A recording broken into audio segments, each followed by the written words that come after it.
दुसऱ्या मुलीने काळी जादू केल्याचे सांगत मुंबईतील एका ज्योतिष तांत्रिकाने तरुणीची तब्बल 3,47,000ची फसवणूक केल्याचा प्रकार समोर आला आहे। आपला प्रियकर आपल्यापासून दूर जात असल्याने तरुणी टेन्शनमध्ये होती। यासाठी 32 वर्षीय तरुणीने एका तांत्रिकाची भेट घेतली। इंस्टाग्रामवर भेटलेल्या या तांत्रिकाने तक्रारदार महिलेच्या प्रियकरावर जादूटोणा केल्याचा दावा करत तिला विविध विधींसाठी 3,47,000 रुपये उकळल्याचा आरोप आहे। या प्रकरणी मुंबई पोलिसांनी फसवणूक आणि माहिती तंत्रज्ञान कायद्याअंतर्गत गुन्हा दाखल केला आहे। मिळालेल्या माहितीनुसार तक्रारदार महिला ऑक्टोबर 2024 मध्ये प्रियकराला भेटली।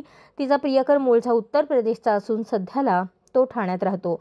तिचा प्रियकर तिच्याकडे दुर्लक्ष करत होता, फोन उचलत नव्हता। त्यामुळे प्रियकराचे दुसऱ्या तरुणीवर प्रेम जडल्याचा पीडितेला संशय आला। त्यामुळे ती टेन्शनमध्ये होती। एकदा इंस्टाग्राम पाहत असताना तिने एका तांत्रिक ज्योतिषाची पोस्ट पाहिली। साधारण जानेवारी महिन्यात हा प्रकार घडला। या पोस्टमध्ये ज्योतिषी केवळ 251 रुपये घेऊन वैयक्तिक आयुष्य, नातेसंबंध आणि करिअरबद्दल माहिती देण्याचा दावा केला। दरम्यान पीडितेने त्याच्याशी संपर्क साधला। सुरुवातीला तिने 251 रुपये भरले, सर्व माहिती दिली। यावेळी तांत्रिक ज्योतिषाने अजबच दावा केला, तुझ्या प्रियकरावर दुसऱ्या एका तरुणीने काळी जादू केली आहे।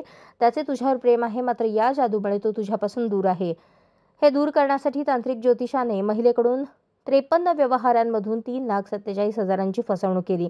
कालांतराने तांत्रिक ज्योतिषाने आपली फसवणूक केल्याचे लक्षात आल्यानंतर महिलेने वाकोला पोलीस ठाण्यात तक्रार दाखल केली।